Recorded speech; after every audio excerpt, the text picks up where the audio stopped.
नमस्कार, मैं Jully Tiwari. Daily news में आपका स्वागत है। तो चलिए नजर डालते हैं आज के कुछ मुख्य समाचारों पर। अपक्ष उम्मीदवार सुनील अहीरे की पत्रकार परिषद संपन्न। चुनावी मैदान में गरमाया माहौल।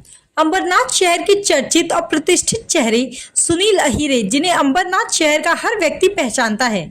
अंबरनाथ लाइव के संपादक और संभाजी ब्रिगेड के शहर अध्यक्ष सुनील अहीरे एक पढ़े लिखे, समझदार और सादगीपूर्ण जीवन जीने वाले उम्मीदवार हैं।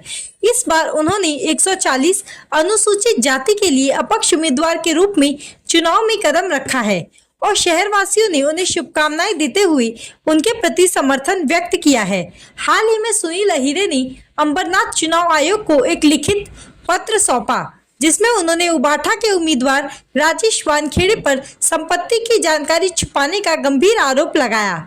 उनका दावा है कि राजेश वानखेड़े ने चुनाव अधिकारी को अपनी संपत्ति का पूरा विवरण नहीं दिया है। सुनील अहीरे ने चेतावनी दी है कि यदि चुनाव अधिकारी इस मामले पर कार्रवाई नहीं करते हैं तो वे इसे लेकर हाईकोर्ट में याचिका दायर करेंगे। पत्रकार परिषद के दौरान सुनील अहीरे ने कहा कि राजेश वानखेड़े की संपत्ति में कई महत्वपूर्ण संपत्तियां शामिल है, जिनका खुलासा नहीं किया गया है। उन्होंने मांग की है कि सभी उम्मीदवारों की संपत्ति और उनके पिछले 15 वर्षों के आर्थिक बदलाव की गहन जांच की जाए। सुनील अहीरे ने चुनाव आयोग के समक्ष लिखित आपत्ति दर्ज कराते हुए कहा कि यदि उचित कदम नहीं उठाए गए तो वे उच्च न्यायालय की शरण में जाएंगे।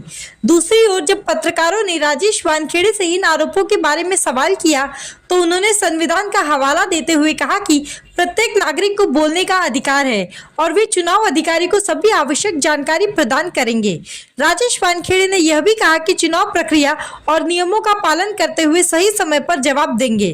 अंबरनाथ के नागरिकों के बीच इस मुद्दे को लेकर चर्चा जोरों पर है, जिससे चुनावी माहौल और अधिक गर्मा गया है। 140 विधानसभा अंबरनाथ अनुसूचित जाति के लिए जो विधानसभा है उसके लिए मैं अपक्ष उम्मीदवार करके मैंने अर्जी दाखिल किया हुआ है। आज इलेक्शन कमीशन उनके पास मैंने राइटिंग में मैंने तकरार दाखिल की है।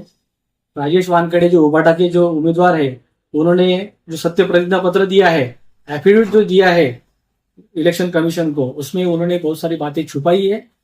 जैसे उनके ऑफिसेस है, उसके बाद में सोना है उनके पास में, जो और उनकी जो स्थावर मालमत्ता है, जो प्लॉट्स है, उसके संदर्भ में उन्होंने छुपाई है। वो सारे के सारे विवरण को लेके मैंने 140 के जो नोडल आरओ है इलेक्शन कमीशन उनके ऊपर उनके पास में राइटिंग में तकरार दाखिल की हुई है।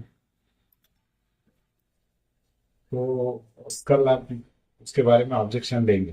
हाँ, हमने कल 3 बजे तक का उम्मीदवारी सबका डिक्लेयर होना बाकी है, तो उस पर मैंने ये किया है कि इनका अर्ज बात किया जाए और जनते से जो माहिती छुपाई इन्होंने, यही कारण दे के इनको ये इलेक्शन से इनको रोका जाए।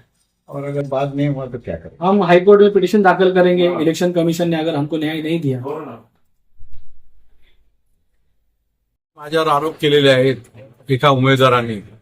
सर्व जितके उमेदवार आहेत, जितके ज्या लोकांनी फॉर्म भरलेले असतील त्या सर्व लोकांच्या प्रॉपर्ट्यांचा हिशोब सगळ्या लोकांनी केला पाहिजे की कोणाचे किती एमआयडीसी मध्ये प्लॉट आहेत, त्यांनी 15 वर्षापूर्वी ते काय होते आणि आज काय आहेत याची पण सगळी चौकशी झाली पाहिजे।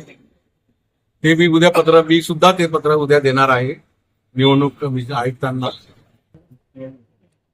निवडणूक निर्णय अधिकाऱ्यांना। साहेब, आपल्या विरोधात सत्यप्रतिज्ञा माहिती आपण दडपवलेली आहे आणि आपले नामनिर्देशन पत्र रद्द करावे अशी मागणी एका अपक्ष उमेदवाराने केलेली, काय सांगाल? ते तर मी आताच सांगितलं की त्याच्यात काही अर्थ नाहीये। ती अनेकदा मी ते प्रतिज्ञापत्र भरलेलं आहे। त्याच्या अगोदरही माझ्यावर असे अनेक प्रकारचे आरोप लोकांनी केले होते, तर त्याच्यात काही अर्थ निघालेला नाहीये। तेच जे आता मी म्हणजे 15-20 वर्षापासून जे देतोय प्रतिज्ञापत्र, त्याच्यामध्ये सुद्धा चेंजेस नाहीये। जे आहे तेच मी वास्तविक दाखवलेलं आहे। तो आज के लिए बस इतना ही। कल फिर मिलेंगे इसी समय इसी चैनल पर। तब तक के लिए मुझे दीजिए इजाजत। धन्यवाद।